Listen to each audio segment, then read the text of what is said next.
Production écrite. Alors, dans le DELF B2 et le DALF C1, on a différents types de production. La production du DELF B2, elle dure 1 heure, d'accord? Pour une seule production, un seul exercice, d'accord? C'est une prise de position personnelle, tiens, j'opine et j'argumente, qui peut être une contribution à un débat, une lettre formelle, un article critique. C'est 250 mots minimum. Alors, petite astuce, c'est presque toujours dans 9 productions sur 10, vous devez écrire une lettre formelle au maire de votre ville. Quasiment tout le temps, c'est la thématique la plus répandue pour cet examen.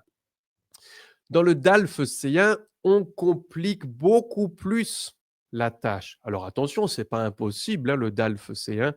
Il y a tous nos élèves qui se présentent, il y a un taux de réussite qui est relativement important.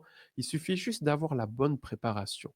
La grande problématique du DALF C1, c'est que vous avez 2 heures et demie, mais pour faire 2 exercices, le premier étant complexe. Le premier exercice, c'est une synthèse à partir de différents documents écrits. La longueur totale des documents que vous devez lire, ça fait 1000 mots, mais vous devez faire une synthèse entre 200 et 240 mots de ces 2 documents relativement longs. Donc ça, bien évidemment, c'est une activité beaucoup plus complexe. Le deuxième exercice dans le DALF C1, c'est exactement le même exercice que dans le DELF B2. C'est une argumentation, un texte argumenté de 250 mots et, très important, le deuxième exercice de 250 mots, c'est un texte argumenté sur la même thématique que l'on vous a proposé pour faire la synthèse. Vous écrivez donc 2 textes sur une même thématique.